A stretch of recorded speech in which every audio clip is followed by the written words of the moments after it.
What's up, YouTube? Is One Way Up here back with another video. And in this video, I'll be talking about my personal experience of playing basketball at the college and semi-pro level. This video is to give you guys my personal experience, my advice, and what I think about playing basketball at a very high level, whether it be college, semi-pro, pros, NBA, etc. So just a little bit about my background. I did play basketball at the college level, Division III. I did also play basketball in the ABA, which is a semi-pro/pro organization. Did play with some people who did play pro basketball overseas. So I do have a decent amount of knowledge on the game of basketball, what it is to play at the high level. So you can take my advice if you like or not, but this is video for those of you who are willing to listen or who want to just gain some more knowledge on another person's experience. So starting off with the stats of basketball, even being able to play in the college level is a very slim chance for most basketball players. The stats, I believe, are somewhere around 2% of all high school basketball players end up playing at the college level, whether it be D3, D2, D1, and all the levels above that, including pros and semi-pros. So with that alone, you have to know if you're looking to play at the next level above high school, you have to stand out a lot from the vast majority of players. So I didn't really play in high school. I got cut from the team in 11th grade, or actually in 11th grade, I was a little bit intimidated by the other players on the team. I didn't feel like I can keep up with the players in practice, so I ended up dropping off from the team. I was a little bit upset about that, so my senior year in high school, I decided to work out, get better at basketball, and try to play for the team again, but I ended up getting cut by the coach because he didn't see me being a good fit for the team. So one of the things that you'll need to be successful in basketball is you got to have resilience. Everybody's basketball journey is not going to be one straight path up. There's going to be a lot of ups and downs. I had ups and downs when I, was going through my high school career without even seeing a minute of playing time on the basketball floor. But I did stay consistent as far as me practicing on my own. And I did try out for college, but believe it or not, I tried out for college 3 times in a row, and I didn't make the team. No, most people, that would probably stop them. That's another 3 years of trying to do something that's not working out. But I still decided to stick with it. After I graduated, I went to a 2-year school. I was looking to play D3 and didn't make the team after trying out 3 times in a row. I did end up actually breaking my ankle one of the years. So technically, it took me 4 years or 4 tryouts to end up playing college basketball. Ended up transferring to a 4-year school, played with them for about half a season. Then I left college because I couldn't afford to keep paying for school, which is completely separate. But you really have to be consistent and persistent if you want to take your basketball game to the next level, if you want to play with more elite players, because it's not easy. There are a lot of ups and downs. Life happens, things happen, and you have to be able to persevere through that. Now, other things that play a big factor in playing college basketball or all levels above that is your physical conditioning. So a lot of basketball players at the highest level tend to be taller. The higher up you go in competition, the taller, the more athletic, the stronger the players get. So your genetics play a big role into it, but also your work ethic in the gym. Now for me, fortunately, I was blessed genetically, so I'm 6'3". My vertical is almost 40 inches, probably high 30s, 37, 38, around there. And I have a very low body fat percentage. So that did help me a lot when it came to practicing and trying out, doing my journey, is that I was naturally more athletic than a lot of people that I've tried out with. Now, you can't get by on your athleticism and talents, and most people aren't going to have athleticism and talents like that. But it does play a big factor in it. Now, you can overcome that by going to the gym, by having strict workout regimens and things like that. But if you are a certain body type, your potential is limited to a certain extent. So just keep that in mind. Now, I did end up hiring a trainer before I tried out the last time and end up making the college team. My opinion on trainers is they're not really worth it unless you're looking to get a specific result out of the trainers. So let me expand on that. My trainer was definitely worth it because his main way of teaching me wasn't just going out on the basketball court and having me do moves. He was more so training me mentally to see the game of basketball in a different way, to move about my life in a different way. The way I walk, ate, slept, talked, dreamt about basketball is what gave me that mindset shift to help me make the team the last time I tried out, which was when I transferred to a 4-year college, a D3 school. His physical workout was crazy, I'm not gonna lie. Had me doing 500 push-ups, jumping jacks, sit-ups, and squats every other day, no matter what, whether we worked out that day or didn't. And his workouts, having me in the park for hours, doing lunges, just really getting me in tip-top shape. I feel like the mindset, along with the perseverance that he helped develop in me, and also getting my body in even better shape than it already was, is what I really valued in my trainer. And I think that would have helped me. What he did helped me a lot more than me going to the gym and just working on moves over and over. Nowadays, with YouTube and social media, it's easy to look at a move online and practice it yourself. You don't need a trainer to teach you how to do a move. You can look at it yourself, go out on the court and practice it as much as you want. But it's the mindset and the physical training that a trainer can give you that may be worth it. Oh, okay, it's a little bit hot. I have to turn on the fan. But anyways, back to the story.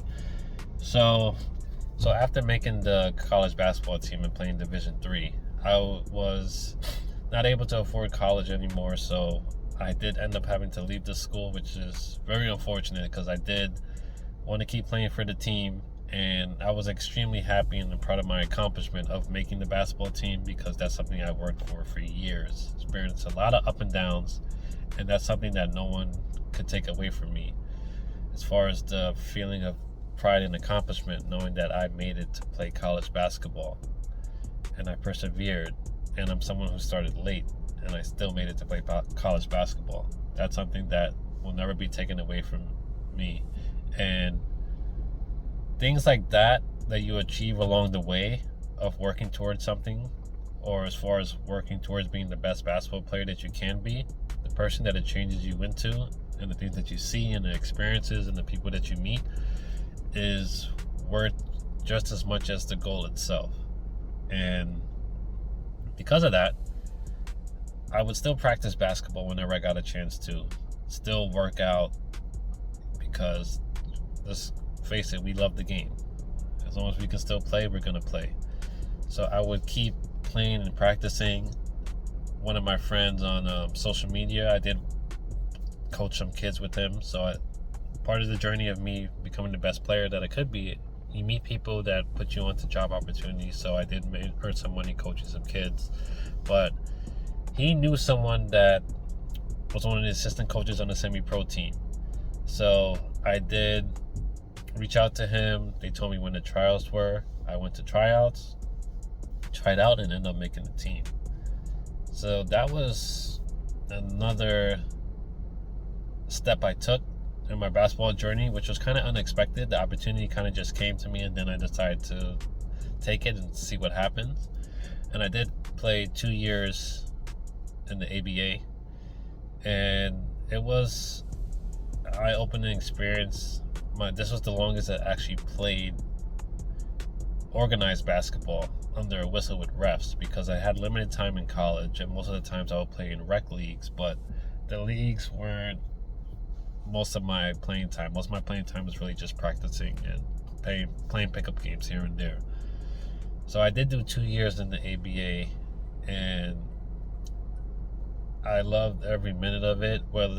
And I was one of the players that didn't get that much playing time, but just being there in the practices, the intensity, seeing people work hard, meeting people that played pro overseas, and just knowing that I belonged there was an amazing experience. And I was definitely looking to still play with them, but me working full time now, my work schedule didn't correlate with the game schedule.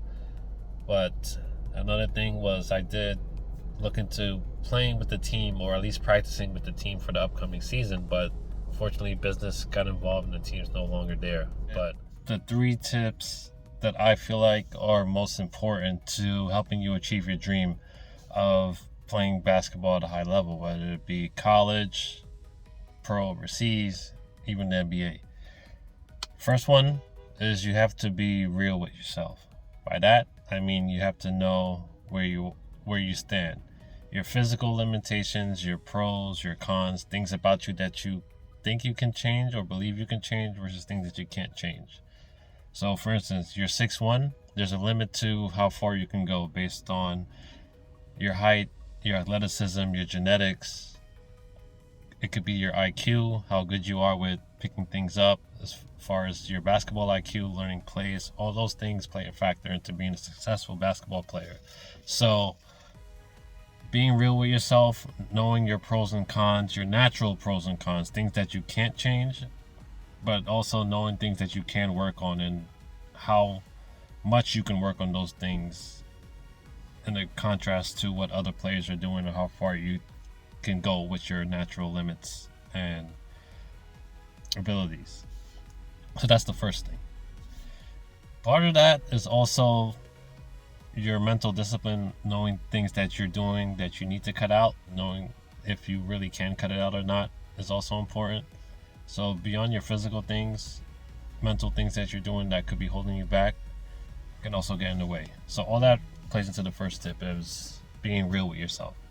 The second thing I'll say is you have to be consistent.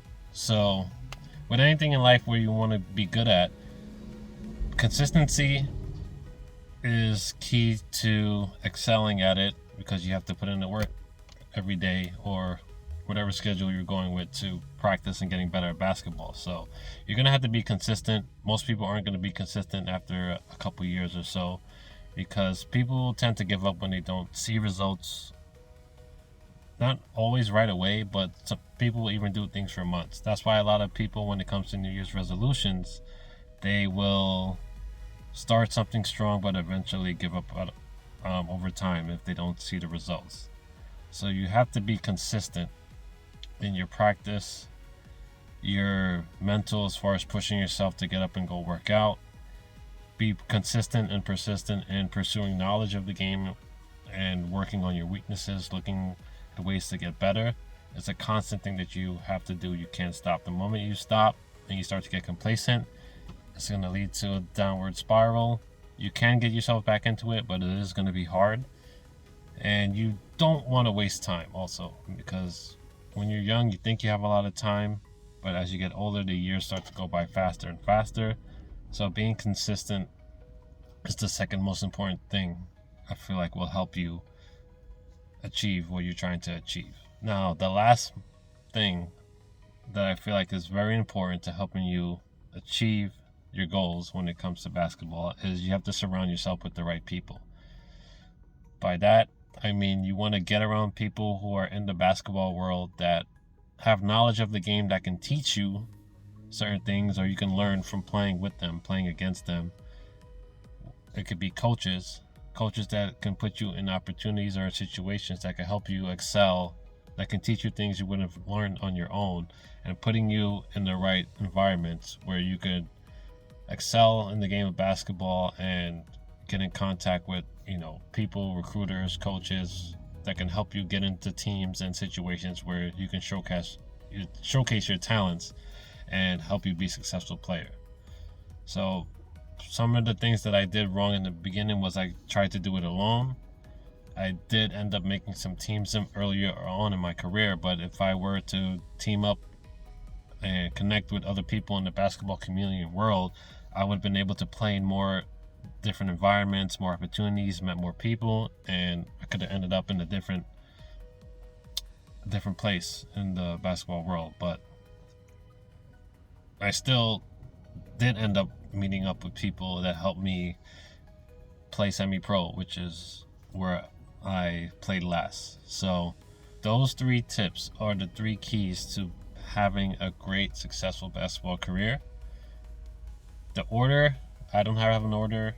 All 3 are equally important, so don't try to do 1 or 2 out of the 3. Do all 3, and there's no way you can't be successful at basketball from doing that. So that's my story. Those are my tips. Thank you guys for watching, and I'll see you in the next video.